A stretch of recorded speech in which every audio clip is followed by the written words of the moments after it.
किताबुल्लाह व सुन्नती रसूलुल्लाह, एक अल्लाह ताला जो किताब यानी कुरान पाक, ॿियो नबी पाक सल्लल्लाहु अलैहि वसल्लम जी सुन्नत। ॿ शयूं तव्हांजे अंदरि सल्लल्लाहु अलैहि वसल्लम जे लाइ जेके अदब आहिनि उन्हनि खे मलूज़ रखी करे ज़िंदगी गुज़ारिजे। कुरान पाक में अल्लाह तबारक व तआला फरमायो, या अय्युहन नबिय्यु इन्ना अरसलनाका शाहिदन व मुबश्शिरन व नज़ीरा। अल्लाह तबारक व तआला नबी पाक सल्लल्लाहु अलैहि वसल्लम सां जेको ख़िताब करण फरमायो, उहो फरमायो या अय्युहन नबिय्यु। असां तव्हांजे लाइ इहो सबक़ आहे त असीं बि नबी पाक सल्लल्लाहु अलैहि वसल्लम जे नाले खे अदब मां वठूं, अदब सां असीं नबी पाक सल्लल्लाहु अलैहि वसल्लम खे यादि करियूं। अल्लाह तबारक व तआला भी नबी पाक सल्लल्लाहु अलैहि वसल्लम जे नाले खे अदब मां वरितो आहे, या अय्युहन नबिय्यु, ए मुंहिंजा पैगंबर, ए मुंहिंजा नबी सल्लल्लाहु अलैहि वसल्लम। अल्लाह तबारक व तआला जो उसूल रहियो आहे त हज़रत आदम अलैहिस्सलाम खां वठी करे जनाबी हज़रत ईसा अलैहिस्सलातु वस्सलाम ताईं जेके भी नबी आया, अल्लाह तबारक व तआला उन्हनि सां जॾहिं भी ख़िताब करण फरमायो त अल्लाह तबारक व तआला उन्हनि जो नालो वरितो आहे। लेकिन हज़रत मुहम्मद अरबी सल्लल्लाहु अलैहि वसल्लम जो नालो अल्लाह तबारक व तआला किथे वठी करे ख़िताब कोन फरमायो।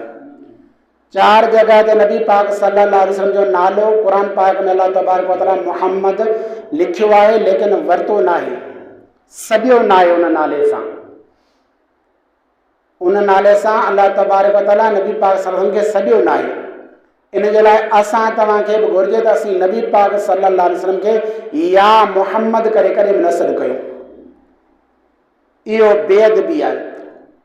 कुरान पाक में अल्लाह तबारक व तआला जॾहिं हज़रत आदम अलैहिस्सलातु वस्सलाम खे सॾियो त अल्लाह तबारक व तआला फरमायो, या आदम उस्कुन अंत व ज़ौजुकल जन्नह, ए आदम तूं ऐं तुंहिंजी घरवारी बीबी हवा वञी जन्नत में रहो।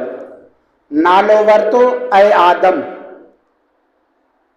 लेकिन नबी पाक सल्लल्लाहु अलैहि वसल्लम जो जॾहिं नालो आयो या अय्युहन नबिय्यु।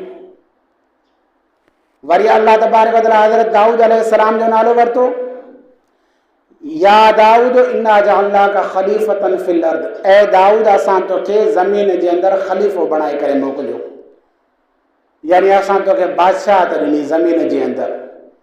लेकिन नबी पाक सल्लल्लाहु अलैहि वसल्लम खे अल्लाह तबारक व तआला या मुहम्मद कोन फरमायो। अल्लाह तबारक व तआला फरमायो, या अय्युहल मुज़्ज़म्मिल, या अय्युहल मुद्दस्सिर, या अय्युहन नबिय्यु, या अय्युहर रसूल। त अल्लाह तबारक व तआला नबी पाक सल्लल्लाहु अलैहि वसल्लम खे जॾहिं भी ख़िताब करण फरमायो अहिड़नि लक़बनि सां ख़िताब करण फरमायो, लेकिन नालो खणी कॾहिं कोन फरमायो। अल्लाह तबारक व तआला जॾहिं हज़रत ज़करिया अलैहिस्सलाम खे सां ख़िताब करण फरमायो, या ज़करिया इन्ना नुबश्शिरुका बिग़ुलामिन इस्मुहु यहया, ऐ ज़करिया असां तोखे ख़ुशख़बरी ॾियूं था, तुमखे पुटु थींदो जंहिंजो नालो यहया हूंदो। हज़रत यहया अलैहिस्सलाम से अल्लाह ताला जॾहिं ख़िताब करण फरमायो, अल्लाह ताला फरमायो, या यहया ख़ुदिल किताब बिक़ुव्वा, ए यहया हिन